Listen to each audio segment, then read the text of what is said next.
Bienvenidos a las historias de Lilith.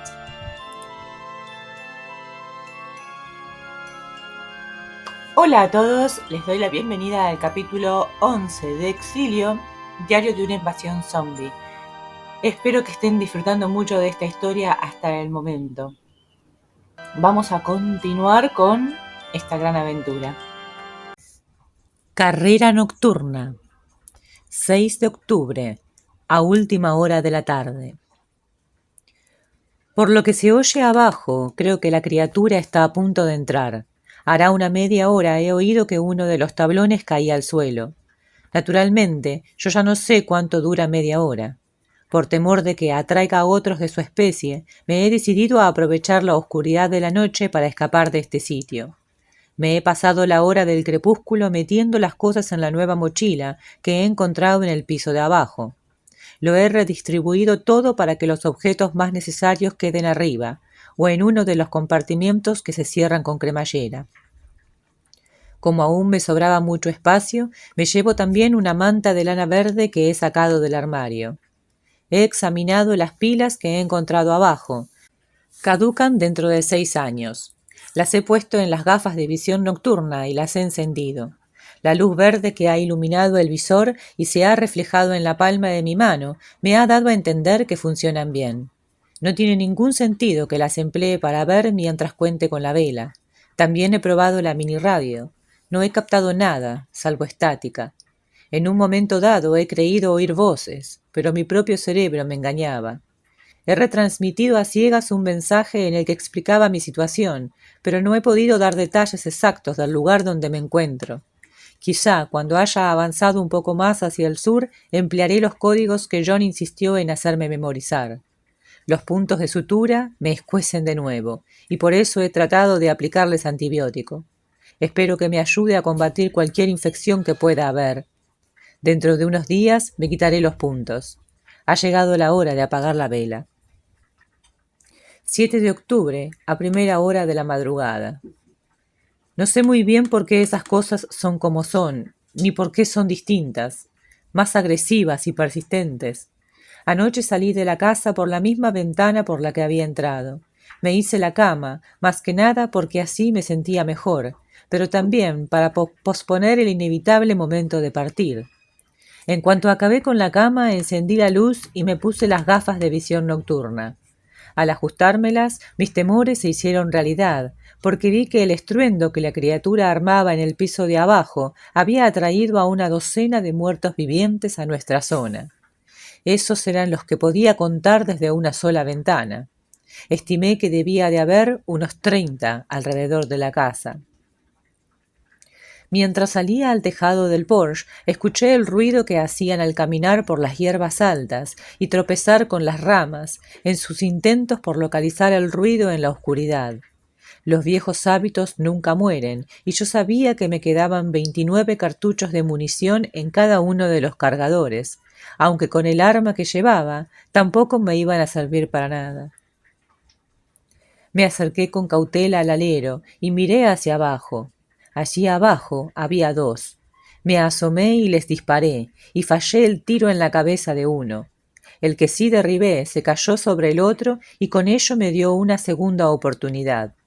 Disparé al número 2 y bajé por el costado de la casa tal como había subido antes. Me marché por la ruta más segura y por el camino maté a otros 3. Cada vez que apretaba el gatillo, el área circundante se iluminaba con un fulgor verde. Las gafas de visión nocturna amplificaban el centelleo del silenciador. La fatiga no me permitía echarme a correr. Caminaba a paso ligero y los esquivaba. Al acercarme a la carretera me volví hacia la casa. Parecía que una de esas cosas casi corriera hacia mí. Por un momento creí de verdad que esa criatura podía verme en la penumbra.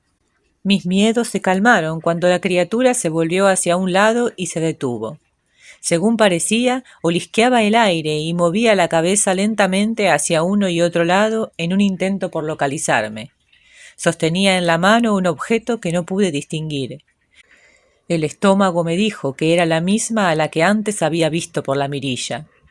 Me alejé de ella y regresé a la carretera. No tenía ni idea de a dónde iba. Recorrí varios kilómetros en dirección hacia el sur por una vieja carretera pavimentada, atento a no meter el pie en las grietas para no partirme el pescuezo. Los carteles indicaban que faltaba poco para llegar a Oil City.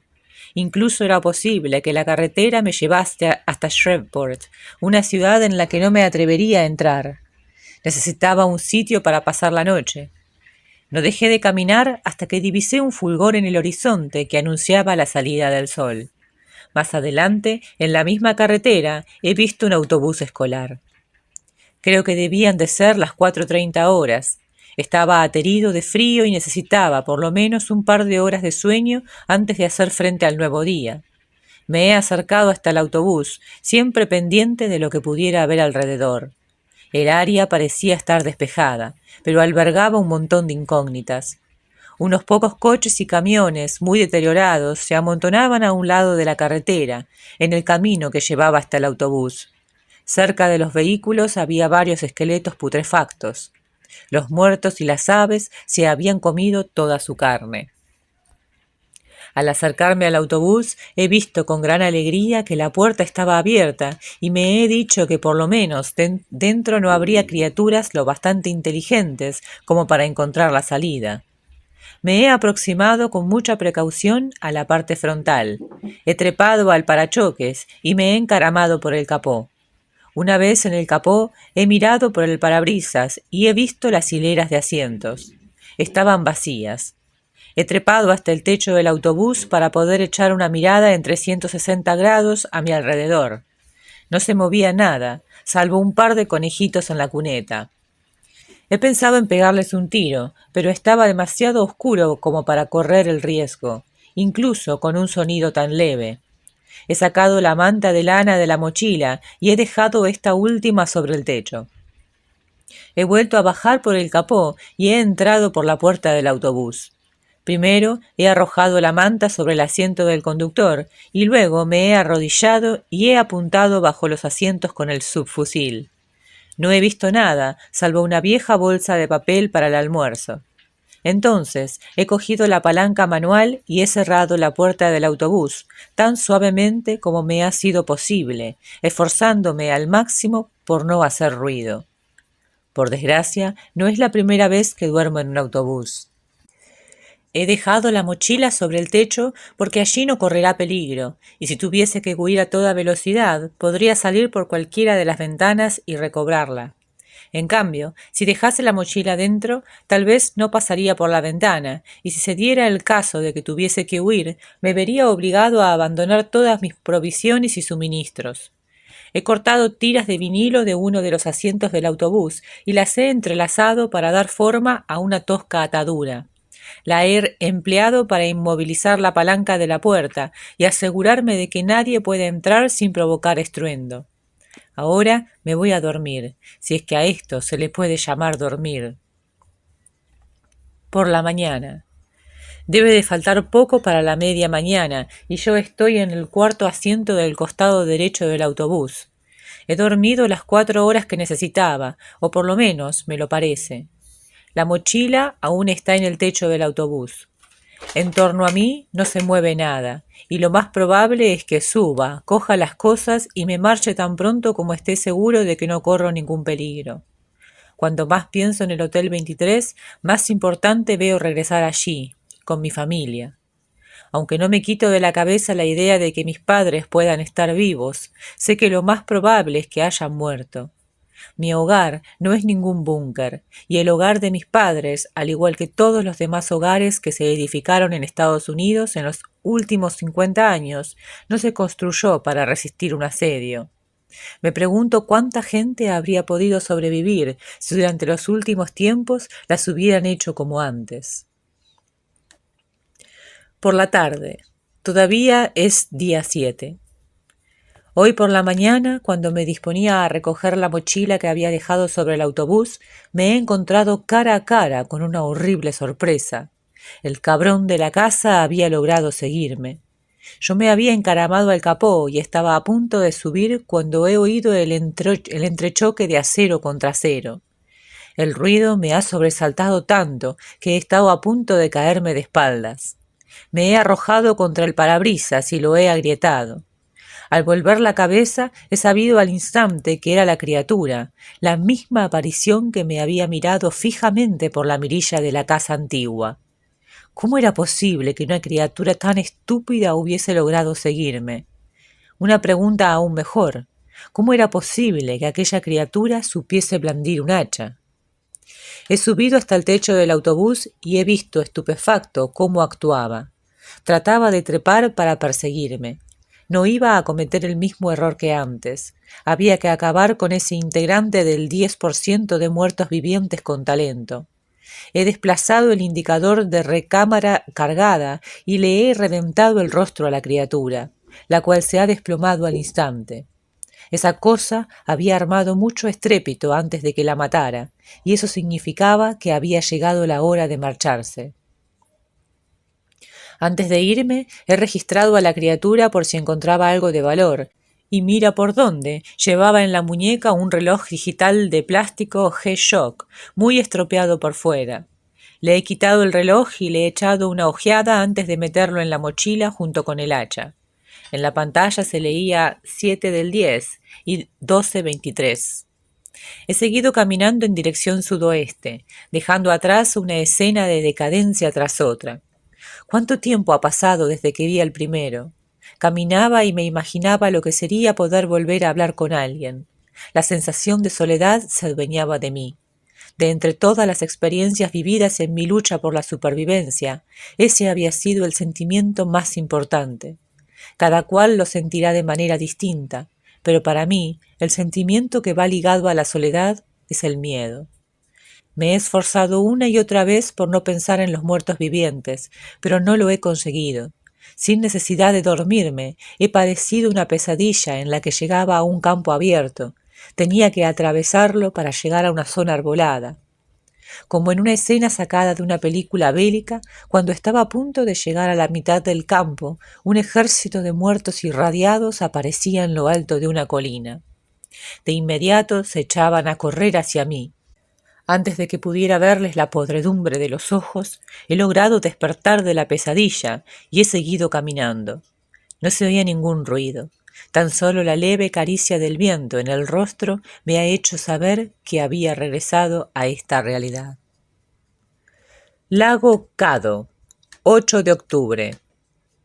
Ayer anduve hasta llegar a un lago. En los carteles que guiaban hasta allí se leía Lago Cado, embarcadero a poca distancia. Hacía tiempo que alguien se había cargado de un escopetazo al resto de la palabra distancia.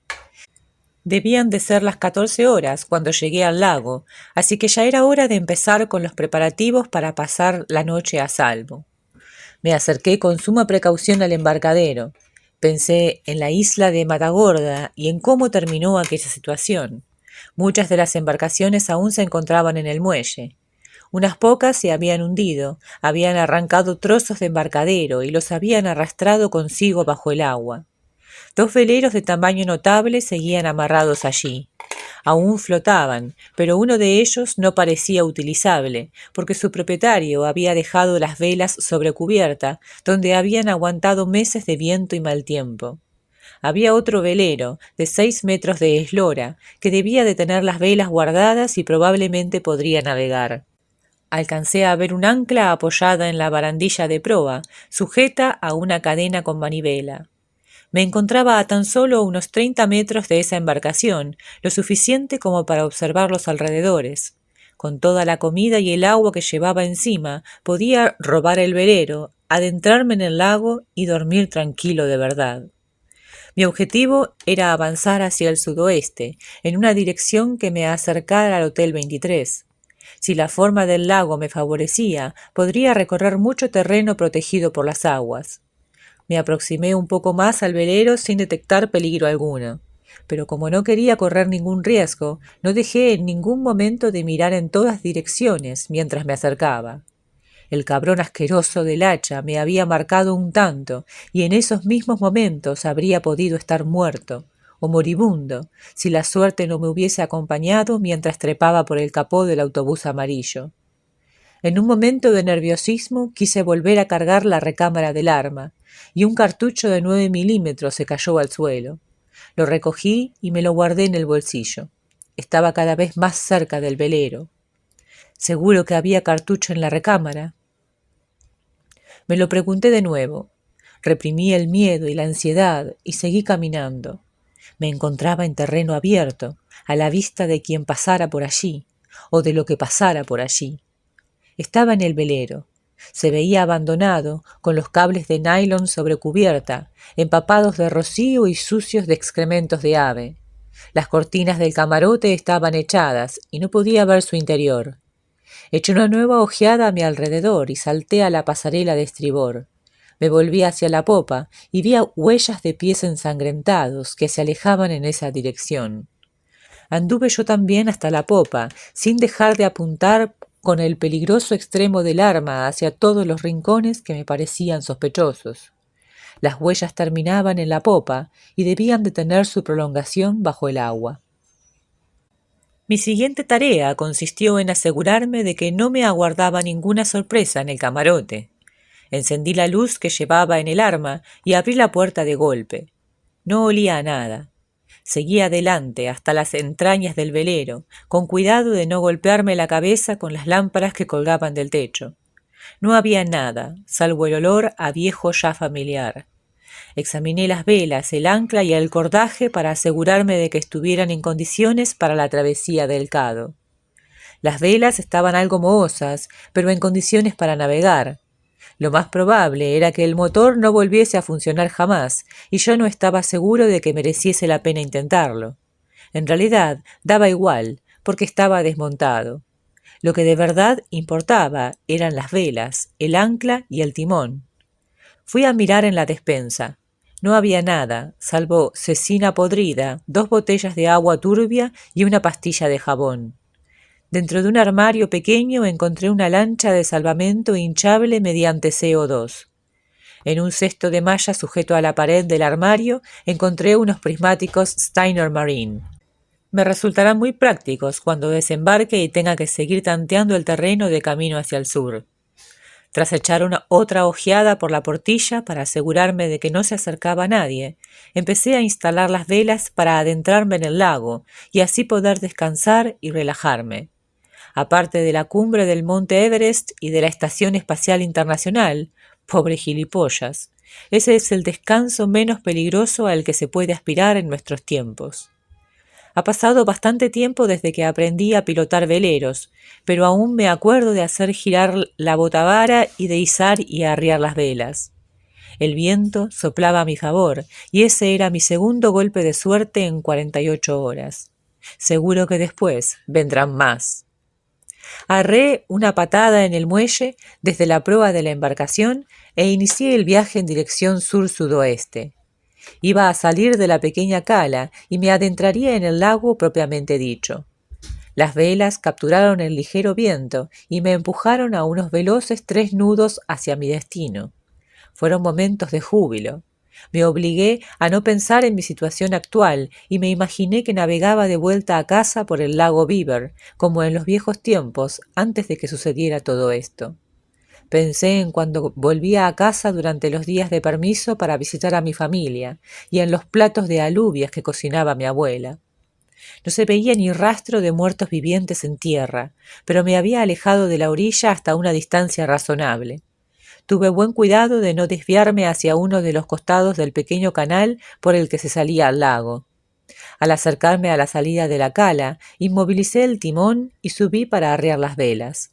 Quería estar lo bastante lejos de tierra como para sentirme seguro, pero al mismo tiempo lo bastante cerca como para ir nadando hasta la orilla si le ocurría algo a mi pequeño refugio flotante. El sol descendía hacia el horizonte mientras el velero navegaba por la zona de seguridad que yo mismo había elegido. Eché el ancla y calculé que el lago debía de tener unos 20 metros de profundidad. Saqué el equipo de la mochila y tendí todas las prendas húmedas para que se secaran. Busqué una vez más todo lo que pudiese haber en el velero, especialmente en el baño y en la cocina. No encontré nada que aún fuera comestible, pero sí un cubo para fregar y una vieja panilla que alguien había limpiado hacía mucho tiempo antes de llevarla al velero. En el baño encontré un montón de revistas. Me llevé unas cuantas para emplearlas como papel higiénico cuando se me terminara el de verdad. Me quedaba más o menos 1 hora de luz solar, así que agarré el cubo de la fregona y lo sumergí en el lago para sacar agua. Luego me hice con una pastilla de jabón y la panilla y las empleé para lavar todo lo que llevaba sucio. No se podía comparar con una lavadora Valley, pero mejor eso que nada. La ropa interior y los calcetines empezaban a oler mal de verdad, y tenía la piel irritada en los sobacos y la entrepierna. Aproveché lo que quedaba de luz del día para lavar y secar la ropa. Utilicé un cable de nylon que había encontrado en la popa, dentro de un baúl, para improvisar un tendedero. Lo até a la baranda para evitar que el viento se lo llevara por delante. En el momento en que el sol desaparecía tras los árboles, me encerré bajo cubierta en mi nueva suite, envuelto tan solo en la manta verde de lana que me había llevado de la vieja casa de campo, con la esperanza de no tener que ponerme a disparar en cueros. Por primera vez en mucho tiempo pensé que podía echarme a dormir bajando la guardia, y eso fue lo que hice. 9 de octubre. He dormido hasta las 8:30 horas. Un viento ligero del este había hecho virar la proa en su misma dirección. La piel me escocía en torno a la improvisada sutura. Me he dado cuenta de que ya era hora de quitarme los puntos. He utilizado el espejo del baño del velero y la misma aguja que había empleado para ponérmelos y me los he quitado uno tras otro. Cuando ya llegaba a 5 minutos con ello, me he detenido y he pensado que sería buena idea hervir agua para lavarme esa zona cada pocos segundos. Pero luego he cambiado de opinión, porque me he dado cuenta de que sería peligroso encender una hoguera en un velero que se encuentra en medio de un lago con todo el equipo desperdigado por cubierta. Me he imaginado un faro llameante que atraía a los muertos y a todas las escuadrillas de forajidos que se encontraran a 30 kilómetros a la redonda. Al cabo de unos 10 minutos había acabado.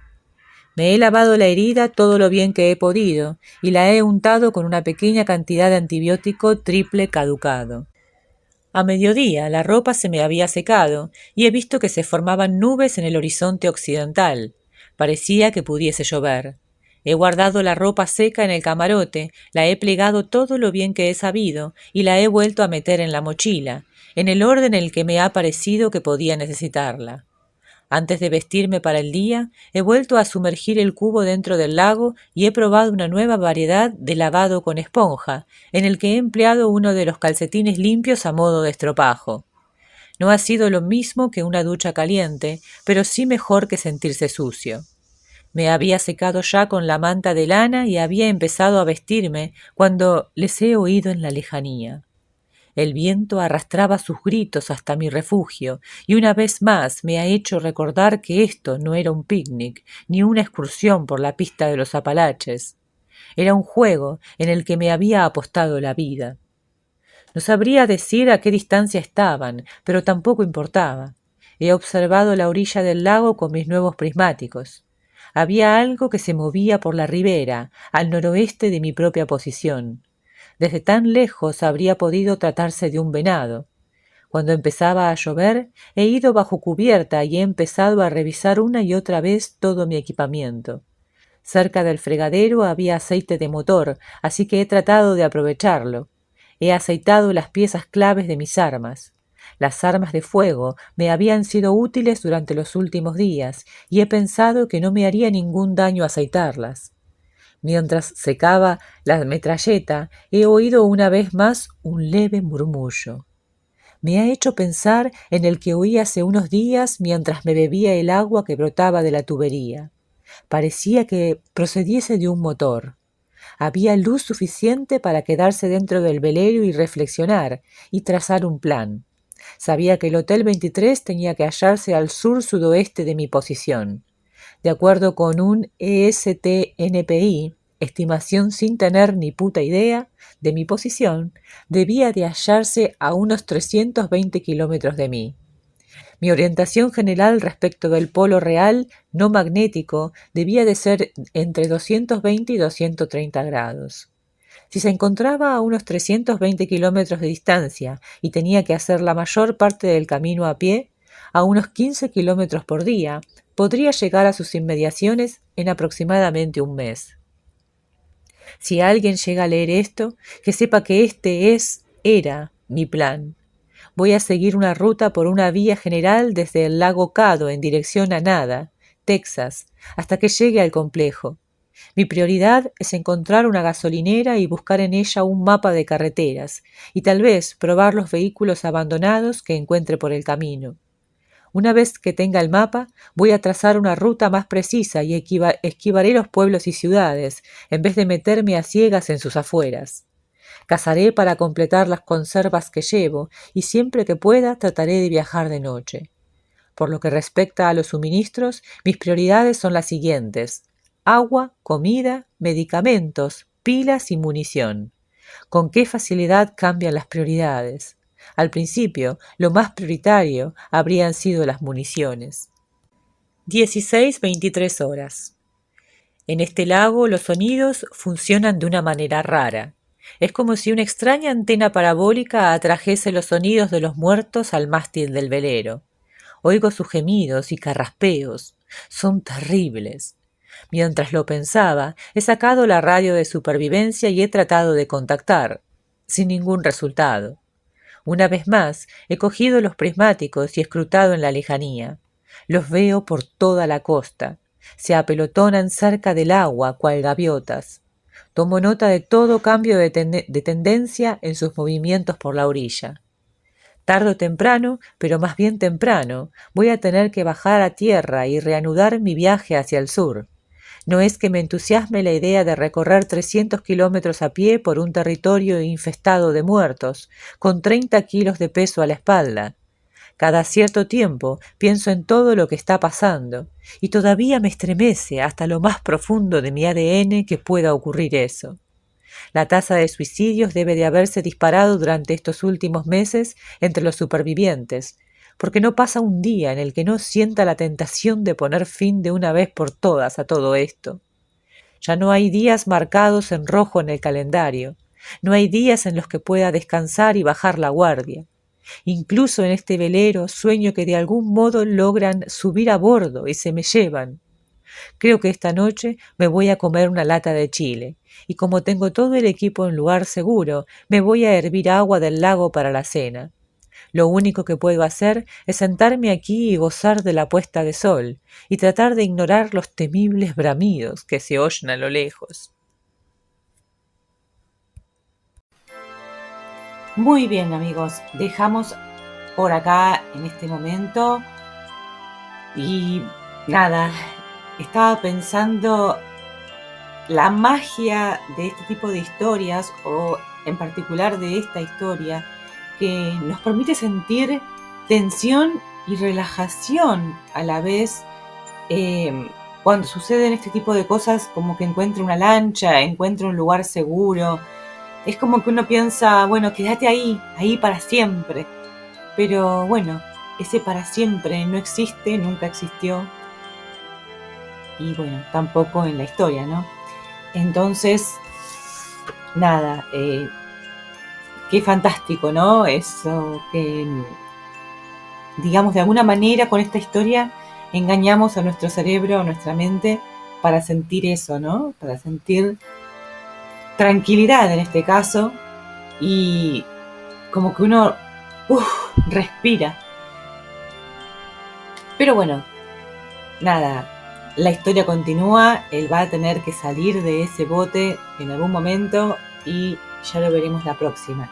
Así que están todos invitados a continuar con esta historia, a suscribirse, dejar like y decir qué piensan sobre este momento, de la historia en la que nuestro héroe puede descansar, pensar, dormir en relativa paz. Gracias por haberme acompañado, los veo la próxima.